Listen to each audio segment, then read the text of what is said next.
This deep dive into the secrets and stories behind The Last of Us Part 2's most formidable foe does contain spoilers for the game, so consider this your warning. We don't have a lot of time. Jesus. Most of these supplies have been packed and shipped already. What? We haven't cleared out the lower floors yet. Would they have what I need? Yeah, probably, but it's rough down there. I'll be fine.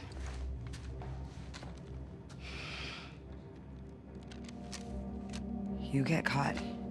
I had nothing to do with this. Of course. All right, come on.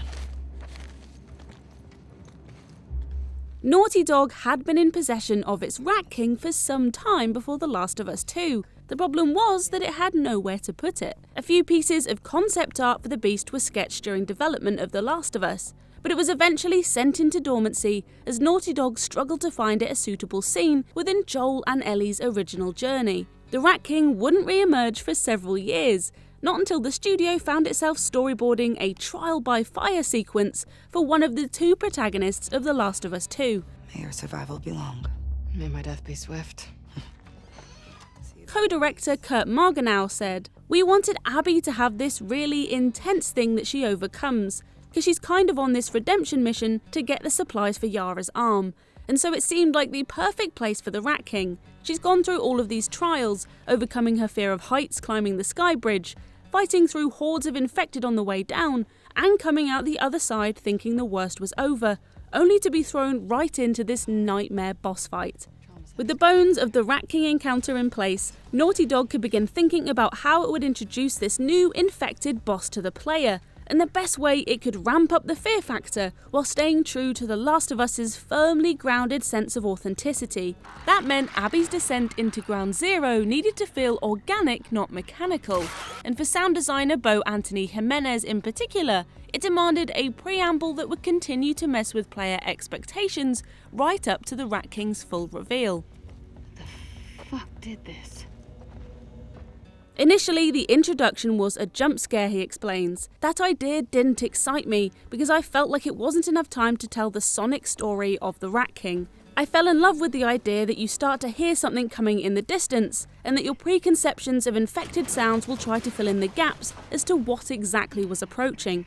Jimenez took this idea to animation director Jeremy Yates and his team, who now had the daunting task of rigging the Rat King's initial assault on Abby in the ambulance. As many may have now seen, the solution was to get physical, tying 3 actors together to capture the kinesthetics of the multi-limbed monster. Yates said, "To achieve the ultimate capture solution that we ended up using for the game assets, we built a cage on large caster wheels. We knew our 2 actors would need to be incredibly strong and have a lot of endurance for this shoot, so we had stunt actor Chris Robbins play the bloater half and pro parkour athlete Jesse LaFleur play our stalker. The gambit paid off, providing the animation team with the perfect reference point for detailing the creature's every motion. From there, all that was left was making sure this Rat King looked the part for his small screen debut."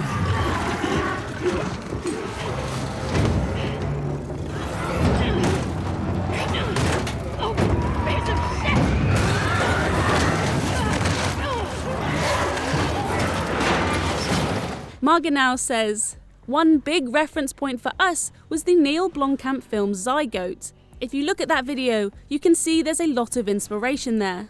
The game Inside is another one. The way the monster's arm touches a lot of stuff is just this inherently creepy thing. So we're aware of things like that, but we had to make it our own and do all the extra work that's needed to make it feel real." Yates also brings up Inside as an inspiration for the Rat King's physicality, revealing Naughty Dog's animators even added ragdoll physics to the fleshy growths on its back to emulate the gelatinous effect that had players shuddering throughout Playdead's 2016 puzzle platformer. Jimenez's references, on the other hand, weren't so much drawn from pop culture as they were the animal kingdom, layering in distorted big cat roars with avian squawks and snake hisses. The unholy mix was concocted to evoke the Medusa-like nature of the Rat King's many infected parts. Anyone who's had the misfortune of fighting the Rat King will tell you that its chosen battleground is not a pleasant place to be. A series of dark, narrow corridors that make up just one section of Seattle's Ground Zero, the stage for Abby's face-off,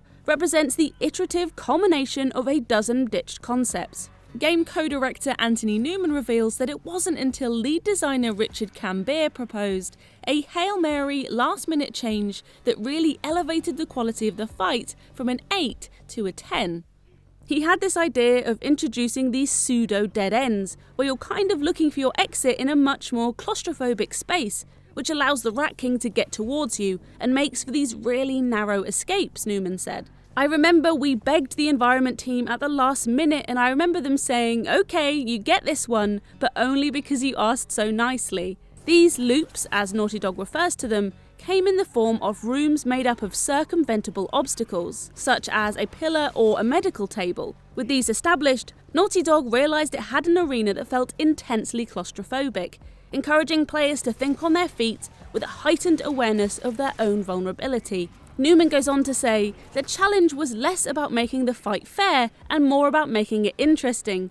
We have all kinds of characters that will fuck you up if they touch you. One of our bread and butter enemies, the clicker, kills you in one hit. So we had to think about what would make this creature something more than just a really tanky clicker that soaks up a lot of bullets. The answer, of course, was the split. Halfway through the fight, a Super Stalker attached to the Rat King will splinter off from its host. It's a subversive spin on the trope of a boss entering a second stage. After defeating the Rat King, Abby is then forced into a completely different kind of battle with the Stalker, and Newman reveals that 2 other critically acclaimed PlayStation exclusives were the key source of inspiration for this progression of events. A big part of the split gameplay was actually inspired by the Magni and Modi boss fight from God of War, where you had these 2 complementary enemies, one with a fast weapon and one with a big slow weapon. The little freak's got a bow. What are we gonna do?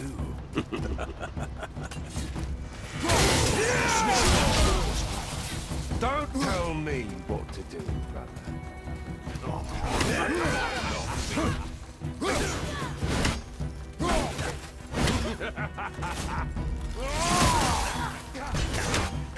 The ending fight with the Stalker itself was inspired by EILEEN the Crow from Bloodborne. I loved how in a game with bosses that were 20 stories high, the most challenging and brutal fight of them all was this person who is the exact same size as you.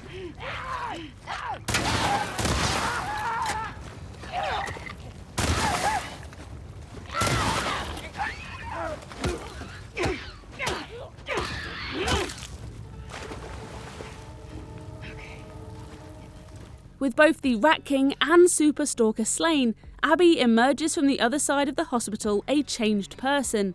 She mentions the creature to no one, despite its potential importance for humanity's understanding of the infected evolutionary tree. Perhaps she's shell-shocked.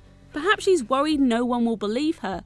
Or perhaps she didn't want to consider the possibility that the Rat King she killed wasn't just an anomalous exception to the rule.